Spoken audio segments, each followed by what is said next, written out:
Nama saya Amanda. Sebagai seorang suster di sebuah rumah sakit kecil di Bandung, saya sering ada pengalaman-pengalaman aneh di rumah sakit.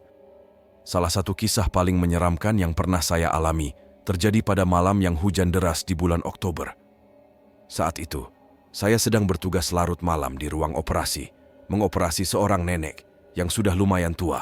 Lampu operasi meliputi ruangan yang sepi. Hanya terdengar bunyi gemuruh petir di luar. Saya mendengarkan instruksi dokter dan menyerahkan alat-alat yang dimintanya penuh dengan konsentrasi, sambil memantau kondisi jantung pasiennya di monitor. Namun, ketenangan itu terganggu ketika saya merasakan adanya kehadiran seseorang di pojok kamar operasi. Sesuatu yang tidak terlihat, namun saya bisa merasakannya kehadirannya. Dengan perlahan, saya berbalik ke belakang, mencoba untuk mengetahui apa yang ada di sana. Tetapi, tidak ada yang terlihat kecuali kegelapan yang menyelimuti pojokannya. Namun, ketika saya kembali fokus pada layar monitor, detak jantung nenek itu tiba-tiba menurun dengan cepat. Saya mendengar suara halus yang memanggil nama saya. Amanda. Bisikan suara itu membuat bulu kuduk saya berdiri tegak. Saya menghela napas lega, berpikir bahwa mungkin saya hanya terlalu lelah dan khayal. Ketika saya melihat kembali layar monitor, dalam sekejap detak jantung pasien itu mendadak menjadi garis datar. Kali ini saya mendengar panggilan nama saya kedua kalinya, namun kali ini saya dibentak. Amanda! Suaranya terdengar berbeda yang kudengar pertama kali. Suara itu masih membuatku merinding sampai saat ini. Suaranya tidak terdengar seperti suara manusia. Suara yang kudengar untuk kedua kalinya rasanya seperti suara itu ada di kepalaku. Suara itu bergema di kepalaku. Pada saat yang sama, aku merasakan kehadiran seseorang yang semakin jelas, dan saya benar. Perlahan, saya berbalik ke belakang, dan saya melihat bayangan seorang nenek yang berdiri dengan wajah yang tertutup oleh bayangannya. Hati saya berdegup sangat kencang. Tanpa sadar saya pun berdiri diam, melamun hampir 1 menit, sampai dokter meneriaki saya dan menyuruh saya untuk fokus pada pekerjaan ini. Saya sadar dan dokter dan para perawat-perawat pun sedang sibuk menolong sang nenek di ruang operasi. Jantungnya berhenti cukup lama. Kami mencoba berbagai cara untuk menyadarkannya. Terakhir, kami menggunakan defibrilator untuk menghidupkan detak jantungnya. Akhirnya, setelah sekian waktu, detak jantung nenek pun kembali normal. Kita melanjut operasi, dan operasinya pun berhasil. Ketika saya membalik melihat ke arah bayangan itu, sosok nenek itu sudah menghilang begitu saja. Saya merasakan campuran perasaan lega dan takut, dan saya tahu bahwa malam itu akan selalu tinggal di ingatan saya sebagai salah satu pengalaman paling menyeramkan dalam hidup saya. Hingga saat ini, saya tidak bisa menjelaskan apa yang sebenarnya terjadi di ruang operasi pada malam itu. Apakah itu hanya imajinasi saya? Mungkinkah karena saya terlalu lelah? Apakah itu arwah nenek pasien? Ataukah itu merupakan sesuatu yang lebih misterius? Aku harap ini akan menjadi pengalaman terakhirku. Saya tidak pernah percaya akan hal-hal gaib atau setan, sampai saya mengalami sendiri kejadian yang menakutkan di rumah sakit. Semuanya dimulai setelah kecelakaan motor pada malam hari pada jam 7:30. Aku ditabrak mobil yang membuat kaki saya berdarah dan patah. Ketika saya tiba di rumah sakit, saya langsung dilarikan ke ruang darurat. Dokter-dokter sibuk melakukan pemeriksaan, dan saya segera dibawa ke ruang operasi untuk menjalani prosedur yang diperlukan. Setelah operasi selesai, saya dibawa ke kamar untuk istirahat.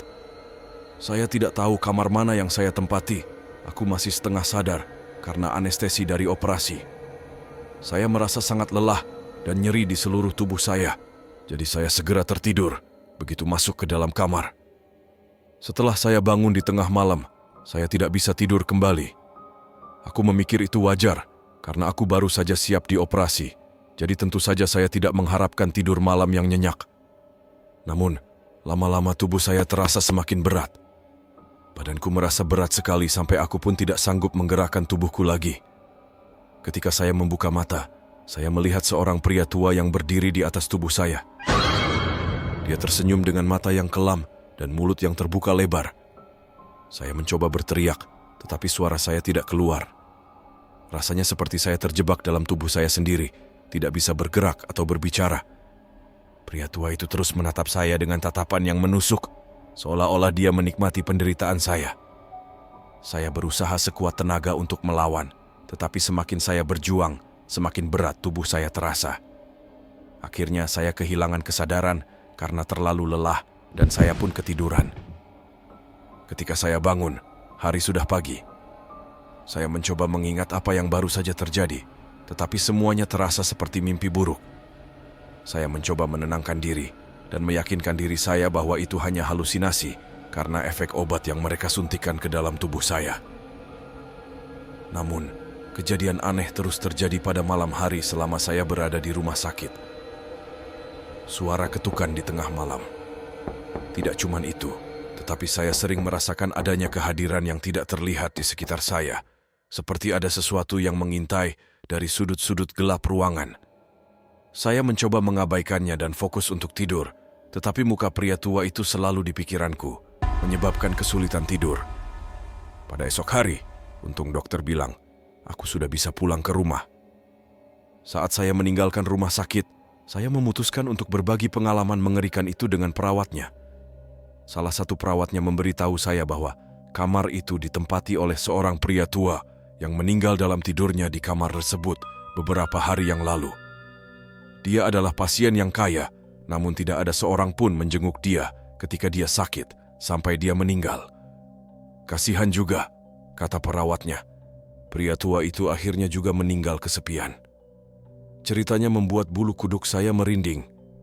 Apakah pria tua yang saya lihat seakan seperi mimpi buruk saya adalah roh penasaran dari pria itu? Mimpi buruk itu terasa seperti kenyataan. Inilah ceritaku, teman-teman.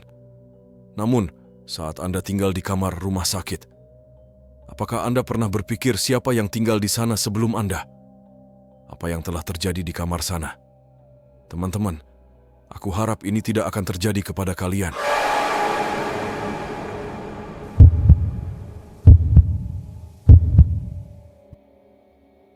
Nama saya Siti, sebagai seorang perawat yang bertugas di rumah sakit yang lumayan terkenal di Surabaya.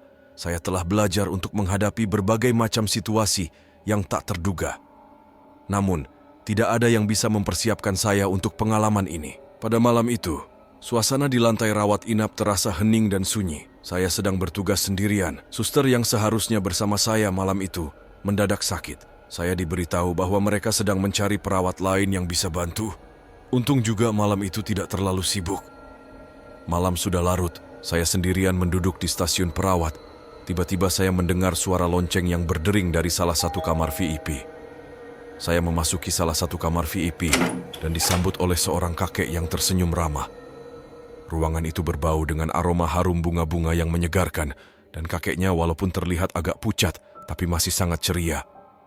Saya bertanya bantuan apa yang dia butuhkan, dia tidak menjawab saya. Dokter memberitahu saya bahwa saya bisa pulang besok pagi, katanya dengan senyum di wajahnya. Dia tampak gembira dan penuh semangat, seolah-olah sudah menunggu momen ini dengan sabar. Saya merasa senang mendengar kabar baik itu, dan kami pun melanjutkan dalam percakapan yang cukup menyenangkan. Dia bercerita tentang kehidupannya, keluarganya, dan hal-hal lain yang membuatnya bahagia. Mungkin karena aku dekat dengan kakekku, dia mengingatkanku padanya dan percakapan kami berjalan lebih baik dari yang diharapkan. Saat percakapan berlanjut, saya merasa sedikit janggal karena tidak ada satu barang-barang pun yang dimilikinya di ruang tersebut. Biasanya ada makanan dari pengunjung atau setidaknya ada koper dari pasien. Namun saat itu saya tidak merasa aneh. Malah saya merasa simpati terhadap pasien tua itu. Kesannya seperti tidak ada orang yang peduli padanya. Saya pamit dengan sopan dan kakek pun menunduk sambil bersenyum. Setelah meninggalkan kamar itu, saya kembali ke stasiun perawat. Saya menerima telepon dari manajemen dan bertanya apakah saya masih membutuhkan perawat lain di lantai itu. Kebetulan hari itu bukan hari yang sibuk, jadi aku bilang pada mereka bahwa tidak perlu bantuan, tapi akan menelepon mereka jika diperlukan. Mereka setuju dan memberi saya telepon perawat, dan ternyata dia adalah teman saya. Saat saya sedang melakukan pekerjaan saya menjadi penasaran. Bisa dibilang, itu adalah keputusan terburuk yang pernah saya buat. Karena kakek ramah itu tidak memberitahuku alasan dia sakit, aku mencoba memeriksanya. Apa yang kutemukan membuatku bingung. Data di komputer menunjukkan bahwa ruang VIP masih kosong, tidak digunakan siapapun sekarang. Menurut saya ini pasti ada masalah dengan software rumah sakitnya. Dengan rasa penasaran yang menggebu-gebu, saya menelepon orang di bagian IT. Saya bertanya dan menjelaskan masalah saya. Dia memeriksa dan akhirnya menjawab, "Tidak, semuanya baik-baik saja seperti biasa." "Emangnya kenapa, Siti?" Saya terdiam. Saat saya hendak menutup telepon, dia berkata, "Tapi Siti, kalau menurut data kami, ada seorang pasien yang check out pagi ini. Tapi kalau menurut program, pasiennya check out karena sudah meninggal." Sehabis itu ya, kamar itu kosong sampai sekarang. Aku kaget, terperangah. Tanpa sadar aku menjatuhkan teleponnya. Aku masih bisa mendengar suara dari telepon. "Halo, halo? Apa semuanya baik-baik saja? Halo?" Aku segera menelepon temanku. Aku butuh bantuan dan yang lebih penting, aku butuh teman untuk melewati mimpi buruk ini. Temanku telah tiba. Dia juga tidak percaya. Dia mengira aku sedang bercanda agar dia bisa membantuku. Kami memeriksa database rumah sakit di komputer dan mengetahui siapa yang sebelumnya tinggal di sana di ruang VIP.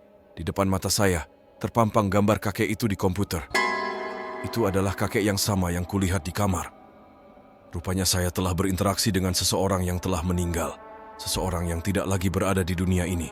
Saya merasa seperti sudah mau pingsan. Bagaimana mungkin? Pikiran saya melayang ke pertemuan kami yang tak terduga. Dan saya hanya bisa merasa tercengang oleh kejadian yang begitu tidak masuk akal ini. Kami berdua memeriksa kamar VIP itu, namun pasien tua itu dan aroma bunga-bunga segar pun sudah tiada.